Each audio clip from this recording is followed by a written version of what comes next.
listen to the scientists and obey the law. Two things that you've been told a lot since the COVID pandemic hit by libs who want you to do something. They pick the scientists you're supposed to listen to. It's always Fauci. Hey, this is what the Fauci says. Listen to me, we're all going to die.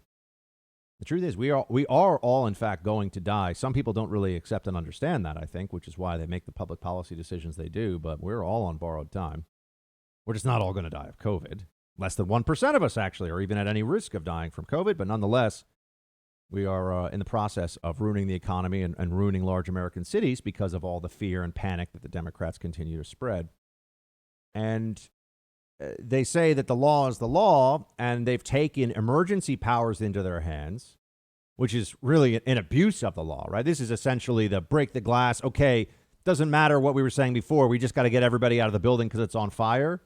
Except they've been doing that since March. So we've been in this emergency state in different places across the country for many, many months, which is, this is a little bit like, oh, everybody, you got to empty out of this area. There's a hurricane coming. And then it's like, well, we're going to declare martial law just for a week. Actually, it's going to be until we say it stops. That's what's going on. They just keep extending it. And the greatest example of this I think you can point to, although Cuomo is probably number one, and then Newsom. Number three is Michigan. Governor Whitmer, who at one point was being talked about by the Democrat media as a possible late stage presidential, who knows, maybe she'll be the VP, right? That was what was being discussed for a while. They say the law is the law, right? So Cuomo, for example, says you have to wear a mask. I don't even know in public now, which does that even mean outside? It's not clear to me, but I think it means yes, but I don't. And I've already said, I might get arrested over this at some point. I'm not going to be obviously rude to the NYPD. It's not their fault that they're enforcing this stuff, but I'm not wearing a mask walking outside by myself. There are lines. I am drawing a line. And this is where you start to say, well, nullification of the law is the next step here. But we're not supposed to have one person who's making decisions about everything, whether it's your ability to leave your house, your First Amendment rights, your freedom of worship, your freedom of speech, based upon what they claim are the most important health determinations for us. But that's what's happening. And then they say, well, it's the law. You got to obey the law. The law is the law. And as we all know from the history of this country, there are laws that are unjust. That does happen. And laws have to change sometimes. Just because something is the law doesn't mean that it's right. And now you get into some deeper philosophical discussions. But Governor Whitmer, who has been saying you have to do this because I say so and therefore it is the law, has had to figure out, oh, wait a second. Turns out the Supreme Court for the state of Michigan, has said no. In fact, what she is doing is wrong. Play clip 1. This is how she responds. As a result of this action, of the court's action, the legislature's action, our COVID-19 cases could likely go up. There will be uncertainty, there will be disruption, and possibly greater risk to our economy, to our loved ones, possibly more people quarantined and more fatalities. We've seen that happen elsewhere. What this ruling does not mean is that the orders I issued violated the law. Although I disagree with the court's conclusion, they held the law, the 1945 law, unconstitutional, meaning that legislature 75 years ago didn't have the authority to extend these types of powers to a governor. The court made it clear that I had interpreted this law correctly and utilized my powers. Yeah, so she liked being a little dictator, and she found a statute that allowed her to be a dictator because she doesn't care about the freedom she's infringing upon. But the court came along and said, well, even if that is in fact the law, guess what? It's still wrong. And that's where we are. We need to start embracing that idea much more broadly here, because all you have from these Democrat governors is, I make the law. I am the law. Well, sorry, actually, the Constitution is the law. The amendments to the Constitution, the Bill of Rights, that's also the law. Some little pissant state official doesn't get to decide that the Constitution doesn't count because, in the case of Cuomo, he's desperate to cover up grotesque ineptitude that caused a lot of people to die who would not have died otherwise. So now we're finally seeing the pushback. It happened in Pennsylvania where a judge said this is unconstitutional, these lockdowns that you have in place here. What was it? Governor Wolf there, right? And it's happened now in Michigan. It's taken a while. The courts don't work very quickly all the time, unless it's a Trump thing. And then the Ninth Circuit. It's like the Ninth Circuit just stays up late at night waiting for some Trump executive order that they can strike down, only to have the Supreme Court say, Trump's allowed to do that. What are you lunatics doing? They don't mind because they're hashtag resistant. It's not about the law. It's about being hashtag resistant. So that's what they do. And Whitmer, in the kind of sanctimony that you continue to see from Democrats, who I keep telling you, be prepared for this. They will never admit that they're wrong. They'll never admit that what they've done is unconstitutional, was counterproductive, and incredibly destructive. They'll never admit. It doesn't matter what the data says. Doesn't matter if we find out, in 6 months. No, they don't care. So this is, Governor Whitmer. She's just like, I'm going to keep you healthy. Oh, sure. Play two. So while the Supreme Court has spoken, and while I vehemently disagree with the conclusion, now is the time for the Republicans in the legislature to come back to town and start showing that they take this crisis seriously too. I'm ready to work with the legislature, but I'm never going to negotiate when it comes to doing the right thing and protecting the people's health. This is a deadly virus that still poses a very real threat. It still preys on our most vulnerable populations. And as your governor, I will continue to use every tool at my disposal to combat COVID-19. Oh, yeah, she's going to combat COVID-19. Sure she is. Oh, gosh. She was the one that said that you couldn't go from one house you owned to another house you owned. That was not allowed. That was a Whitmer rule during this whole thing. Nope, not allowed. Sorry. Oh, really? And then her husband, you remember this? Her husband was the one that was trying to pressure an official to let him take their family boat out sooner than everybody else could. Like, don't you know who my wife is, kind of a thing? Wasn't that Whitmer, if I recall? I think it was. So, yeah, more hypocrisy, more stupidity, but always going to take the position that they're doing what's right. They're doing what is keeping us all safe. Speaking of keeping us safe, we'll be talking more about the debate later. Biden's trying to back out. Why would he want to back out if he did such a good job and they thought their internal polling for the Biden campaign looked so strong after this? Why wouldn't Joe Biden immediately want to jump into round two and get even more voters to get fired up about him, right? No, instead, what we have is Biden using Trump's COVID as an excuse. Play 6. I think what they're doing at the Harris debate is, I'm told, I don't know this for a fact, they're using plexiglass and they're following what the Cleveland Clinic says, people having to be tested. Like I was tested today again and it's negative. I don't know exactly what the rules are going to be, and I'm not sure that what President Trump is all about now. I don't know what his status is. I'm looking forward to being able to debate him, but I just hope all the protocols are followed, what's necessary at the time. I think if he still has COVID, we shouldn't have a debate. Why? Can't they social distance enough and wear, separate them by 40 feet on stage and have them wear a mask, right? Shouldn't that be sufficient? We're always told that's all you have to do. And it's really 6 feet, they tell you. Wear a mask 6 feet, right? Wouldn't that be enough? Now, will they wear a mask during the debate? That's interesting, isn't it? But then have a virtual debate. That's another way you could do this.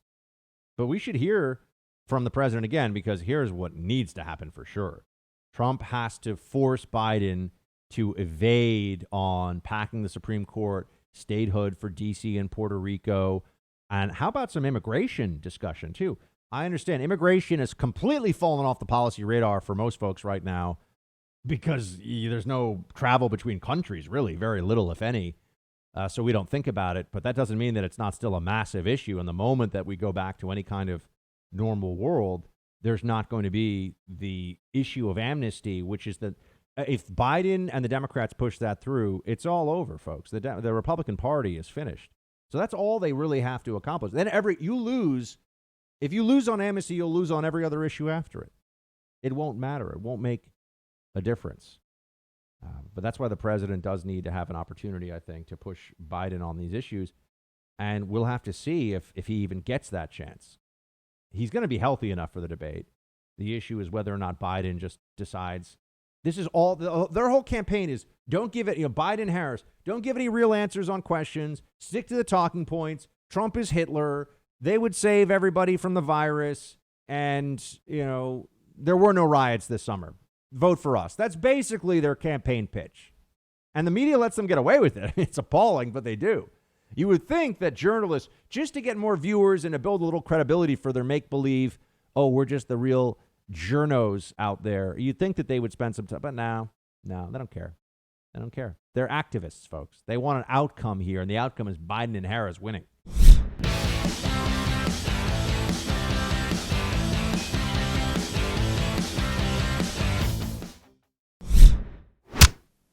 Let's take a look at our justice system right now, friends. Some important updates for you. Of course, you've maybe seen at this point that the president has said that he's going to declassify everything around the whole Russia collusion debacle, the fraud, the hoax that was perpetrated against the Trump administration and seems increasingly absolutely certain. We've always thought this was the case, but now we have proof. Right? It's one thing to know or to believe based on the available evidence that something has happened. It's another thing to know beyond a reasonable doubt.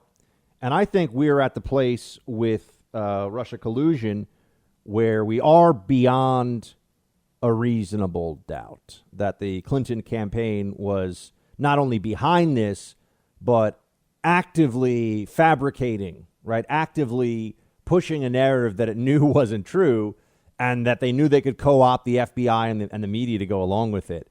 I mean, this is a crazy story when you think about it. It's campaign oppo that's then treated seriously by the security services. So it's just a total smear job. It's just a rumor, this Russia collusion stuff. But I'll get into in a second what I think is going to happen here with further declassifications. I got something else for you, though. This just filed today in the early afternoon in federal court in D.C. that the General Flynn case, which is still going on, people are still waiting around to find out whether Judge Emmett Sullivan, who hates General Flynn, that's been made very clear, called him a traitor in court for no good reason whatsoever, that this federal judge has decided, even though the DOJ has told him this case never should have been brought, we are pulling all charges from our end, his response has been, I'm just going to keep this going. I'm going to effectively have a one-person prosecution of the the General Flynn case, or bring in, I should say, two-person. He's brought in this Judge Gleason to be effectively a shadow prosecutor, a guy who isn't really not part of the DOJ, isn't a prosecutor, but he's making the case as an amicus for the judge. The whole thing is nuts.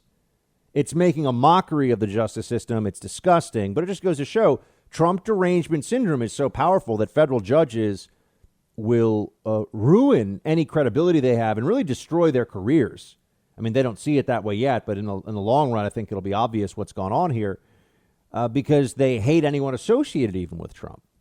Well, just today, Flynn's team has filed a motion to disqualify Judge Sullivan for false and defamatory comments that they claim, quote, echoed those of Rachel Maddow. He appointed a conflicted amicus. He has become shrill and prejudicial. The whole thing. I mean, here's from the actual filing today. Again, this is all trying to get justice for General Flynn. This was the incoming national security advisor of the Trump administration. This guy is still being ground down by the federal criminal justice system. He didn't even do anything. The whole thing is nuts.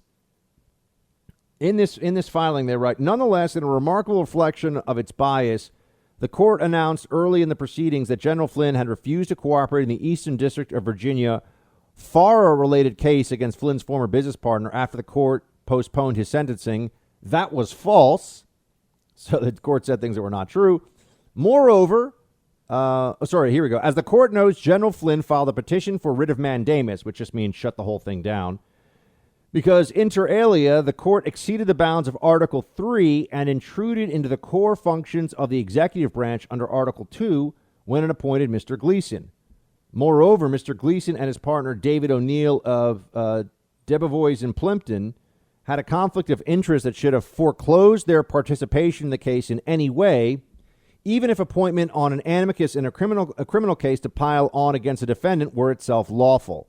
Mr. O'Neill represented none other than Sally Yates, the Deputy Attorney General who oversaw the corrupt investigation and January 24, 2017 interview of General Flynn. Folks, there's all kinds of conflicts of interest here, all kinds of injustices that are going on, and they just don't care.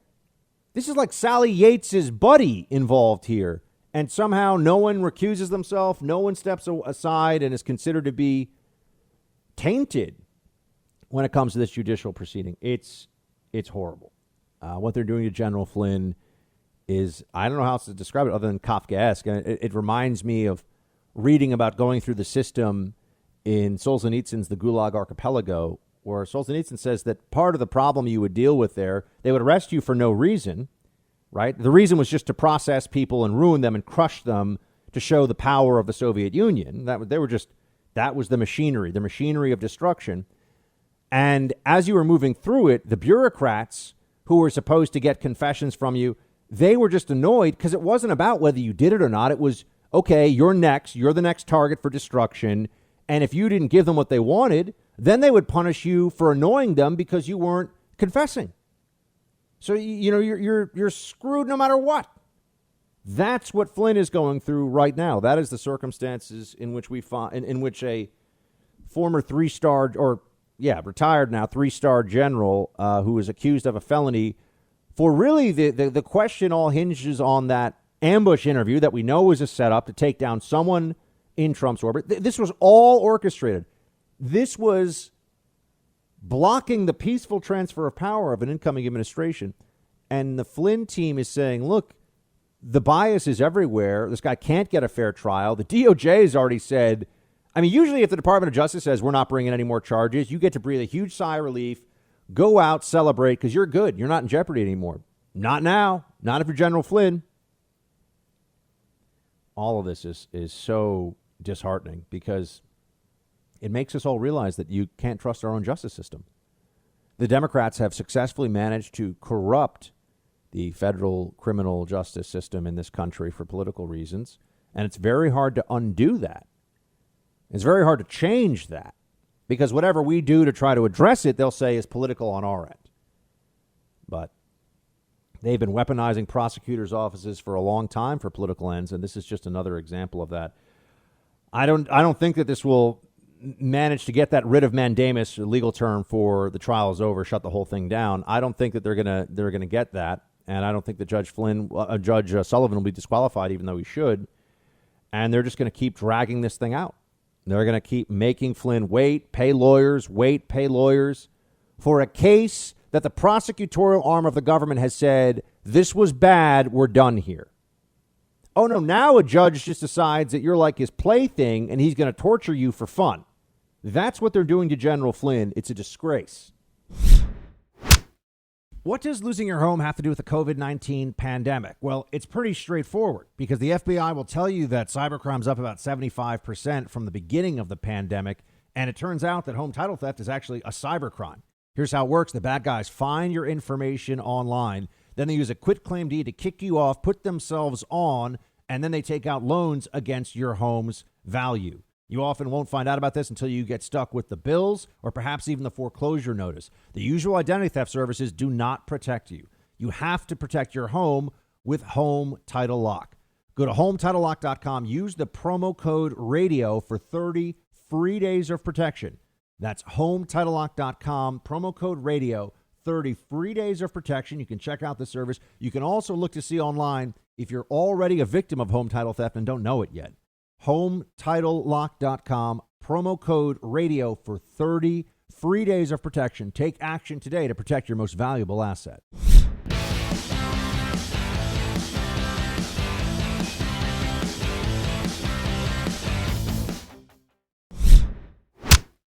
All right, team, back in action with us now is the one and only Dinesh D'Souza. He's a best-selling author, commentator. I'm sure you know him from his many books, but his movie, because he's also a filmmaker, The Trump Card, is out this Friday. You can watch it at home on demand, so it couldn't be any easier. I'm going to be watching it this weekend. Check it out yourself.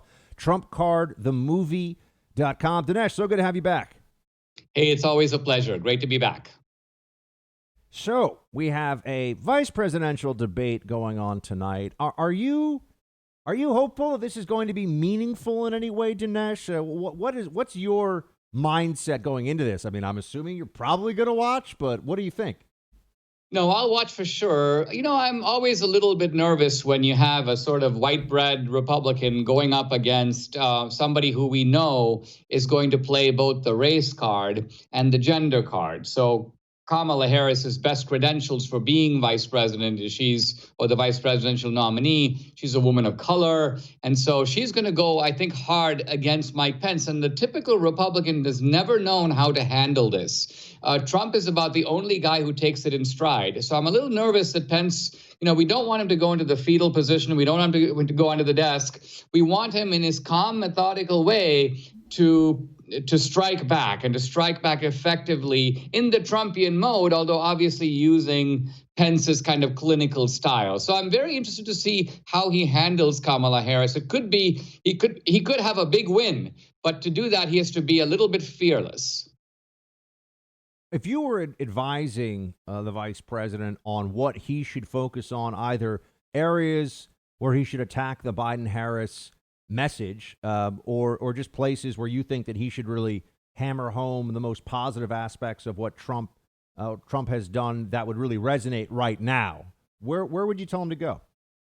Well, I think in terms of the general argument, it could be that Pence is even better than Trump in just laying out the counter narrative, because Trump doesn't really do narrative. Trump is really good at the zinger. Trump has a sort of a fearlessness that is unmatched in the Republican Party. But what Pence can do is tell a story. So, for example, Trump said to Biden in the debate, isn't it true that your son Hunter Biden got $3.5 million from a Russian oligarch?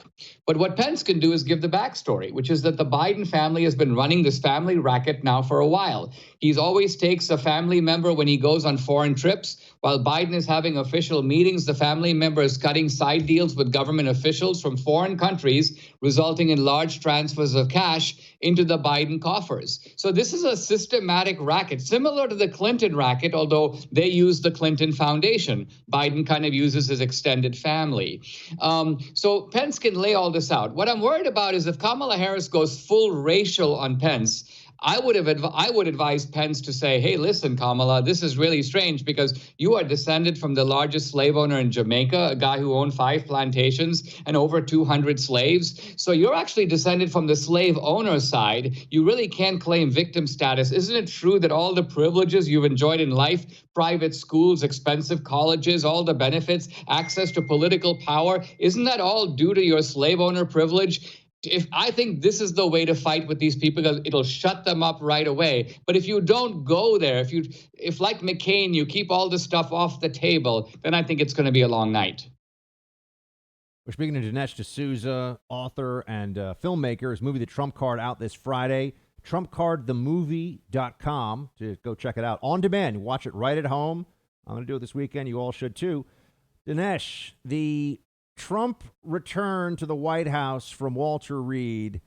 I think it was in real time the biggest meltdown that I've seen the media have. There was the RBG passing, but then before that, it might be the election itself. I mean, I saw people talking about how he looked like Mussolini. He should be major media figures. He should be charged with manslaughter. And there was a really clear point that was made because Trump said, don't live in fear and let this dominate your life. Isn't it clear to any American now who's paying attention that the Democrat Party, the media response to this is, no, you have to let it dominate your life. In fact, you have to let us dominate your life by doing exactly what we tell you to do. For sure. Look, these, first of all, the position that we have to live with coronavirus, this was going to be the Democratic position on November 4th if they win the election. So we know that. That means that their current position is a fake. They're just putting it on, and they're putting it on for a political purpose. Now with Trump, they were dying. They so much wanted to see him on a stretcher. They wanted to see him getting oxygen. They wanted him on a ventilator. They wanted him to look weak. They were hoping that, like Boris Johnson in England, he would go into the ICU. You know, the guy's in his 70s. He's supposedly in a vulnerable group, but unbelievably, 48 hours later, he basically comes cartwheeling out of the hospital room. You know, he's taking a ride around the town, and he says nothing more than what FDR said in the Depression. We have nothing to fear so much as fear itself. That is Trump's message. Whereas the Democratic message, a complete loser, be afraid, be very afraid. What do you think honestly happens after November 3rd if Biden ends up winning this thing? What do the next 6 months for America look like? So it's customary for people to say this is the most consequential election, but we've heard that before. Here's how I see it. If Trump loses and Biden wins, there will be a systematic, coordinated campaign to eradicate not just Trump, but what you can call Trumpism from American public life. And that means going after all those of us who have been seen as sympathetic to Trump, trying to discredit us, trying to make it look like we were some temporary ugly stain on the American landscape that should never be allowed to happen again. Now, if Trump wins, on the other hand, he has the chance to do what Reagan did in the second term, consolidate the gains of the first term. I mean, he's had 3 Supreme Court nominations in the first term. He could have 1 or 2 more. He could make the court single-handedly by himself. So Trump can have an impact not just on public policy, not just on the court, but I think even on the culture. America was a different place after 2 terms of Reagan than it had been before. And I would say the Reagan Revolution didn't end until 2008. So it was a 25-year phenomenon. And Trump is clearly a consequential president like Reagan, and he could have some of that same enduring impact. What do you think it's going to take for the American people to finally say, or enough, I should say, the American people? Because I do believe that in places like Los Angeles and New York City, there are folks who, if they were told, you got to shelter in place, we need at least 2 or 3 more years before we really test out they would do it. I mean, I live next to them. I know. There are people in my building, Dinesh, who wear, there's a couple that wears a full head-to-toe hazmat suit every time they go outside. I've seen them. I don't want to be mean, so I don't take photos, but it's crazy. What is it going to take for enough of us to say that enough is enough? I mean, what do we do to get to that place? And do you think the president can pull us out of this panic-induced national coma? I think he can. And I think the way to do it is you have to have, you may call them pioneers. In this case, Florida is a pioneer. Just like worldwide in the coronavirus battle, Sweden was a pioneer. Sweden said, we're not going to do that. We're going to stay open. We're going to be cautious, but we're not closing anything. Cafes are open, banks are open, offices are open. And now let's see. The same thing is going on right now with Florida. Florida has no restrictions, no mask requirements. Everything is open. And if Florida doesn't have a massive spike that frightens the state into going into shutdown, then that shows the way for DeSantis becomes a scout who is showing the way for the rest of us. So that's the way you do it. You're braver than the next guy. You go out front and you prove it can be done. Look, there's the politics of fear works for the Democrats. FDR discovered that in the 30s against the backdrop of the Depression. Now, again, the Depression was real. The fear wasn't contrived. It was real. But the Democrats realized we can do things with this fear politically that we couldn't do otherwise. And so really, since I came to America in the 70s, it's been one fear-mongering tactic after another. You know, the earth is running out of food, nuclear winter, the ozone layer is dissipating, climate change, now coronavirus. So in every case, a pretext for greater government control and greater centralized authority. Dinesh D'Souza, everybody. Check out TrumpCardTheMovie.com. Coming out this Friday. You can watch it at home. And Dinesh, we're looking forward to hopefully get you back here when Trump. Oh, before I let you go, do you think Trump and Biden are going to debate again? Is that going to happen? Because Biden's looking like he might try to bail. That's real surprising because I thought that Trump in the debate, at times I thought he was too acerbic. He interrupted too much. I'm like, I wonder how he did. And then I saw the left, shrieking and screaming, no more debates, no more debates. And that told me, well, Trump probably did pretty well and probably scored some points on Biden. I mean, Biden was supposed to be the healer, but the best he could do to Trump is you're a clown, you're a racist, you're a liar. So this guy is unhinged. And I think that the Democrats may be rethinking the second debate, although I expect it to happen. I hope it does happen, but who knows? TrumpCardTheMovie.com, everyone, out this Friday. Dinesh, thanks again. Great to see you. Thank you. My pleasure.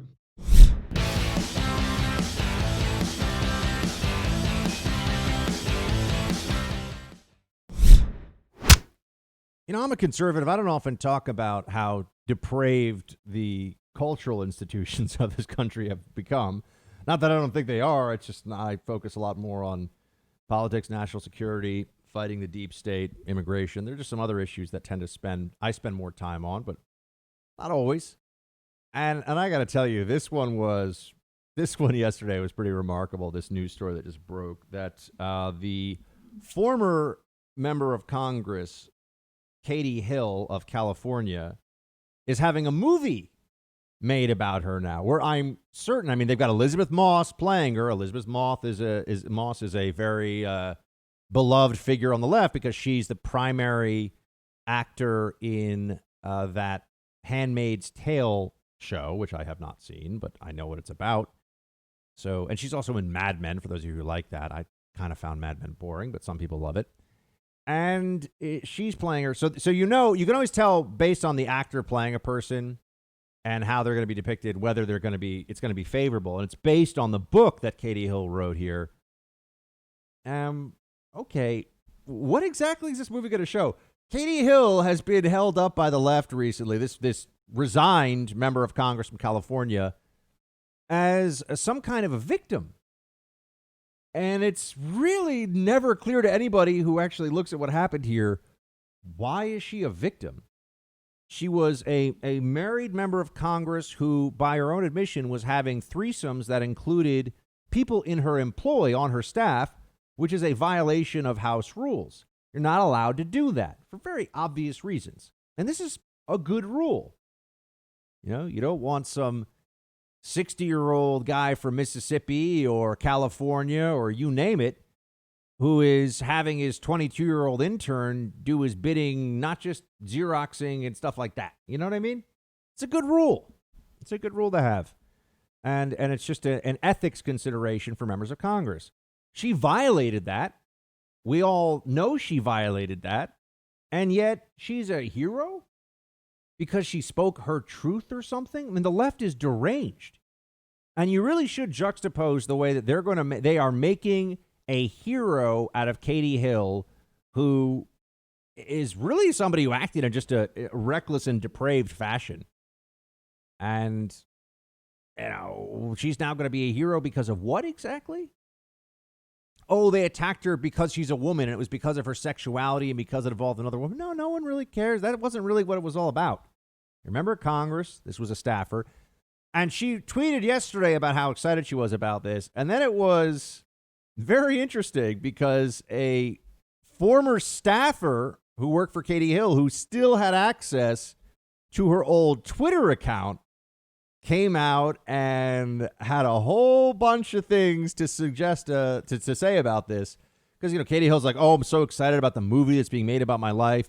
And, she's going to get the Hollywood HBO treatment where she's just a fearless, tireless fighter for progressive causes who got caught up in, some nonsense. They'll make the worst people into heroes as long as it serves the political narrative. But this former staffer of Katie Hill's, this was really interesting, took to her Twitter account. Now, again, this has not been verified, but whoever it was had access to the official Twitter account, and it all seems to add up. Katie Hill, quote, was never investigated by the House Ethics Committee, nor has she been held accountable by anyone other than herself. We encourage everyone to reflect deeply before taking her word at face value. And then this political piece says, at the time of her resignation, Hill was under investigation by the House Ethics Panel for allegations of an improper sexual relationship with a male congressional staffer. She denied that accusation, but admitted to an inappropriate relationship with a female campaign staffer. Several nude photos of Hill were published by conservative media outlets amid the scandal, which she blamed on an abusive husband she was divorcing at the time. In their messages Wednesday, the anonymous posters wrote that Hill, quote, took advantage of her subordinates and caused immense harm to the people who worked for her, many of whom were young women just beginning their careers in politics. Believe us when we say it's not only about who starts it, it's also about who ends it, the posters wrote. And while Katie is certainly the survivor of abuse, we are not confident that she sufficiently acted to end her own patterns of inappropriate and abusive behavior. Control of my account was handed back to the House clerk when I resigned. She wrote, God knows who hacked it from there. So she's saying that this is a hack. I think probably what happened, if I'm guessing here, is that she handed her account back, even if she did, but they didn't change the password on the account because why would they? It's now an account that doesn't have any meaning, and she's not a congresswoman anymore. And one of her old staffers had a hacking her account? I don't know. Sounds a little bit like when Joy Reid was claiming they hacked her blog from 10 years ago to write a bunch of homophobic stuff under her byline. Weird, right? How that happens. Yeah. They're going to turn her into a hero, though. And this is one of these areas where I know for a lot of us, we say, but come on, how much does it really matter? What difference does it really make? So HBO's making another propaganda movie. They get to win in the culture. They get to keep winning in the culture, friends. And, you know, that might not change the minds of people who remember this news story now. But in 5 years, what are people going to remember? The HBO movie about Katie Hill. They did the same thing with Anita Hill, where they made her into a hero. Now, she, followed Clarence Thomas professionally around, wanted to work for him, and they act like she was some great hero because she says that he made a couple of inappropriate comments in the office. And this was some great act of bravery. No. But they made a movie about her. Kerry Washington, a very appealing actress, played her in the movie. So that's the thing. Who do you want? Do you want them to take some guy and, make him look as crazy and much of a, they give like the Gary Busey treatment to your character? Be a Republican. If you want like basically a model to play you and show what a hero you are for women's rights and progressive ideas and everything else, you know what side of the aisle you've got to be on. And this matters. Unfortunately, this pushes people in directions politically, both in office and the voters. It's a shame. We got to start winning. We got to start fighting back at least.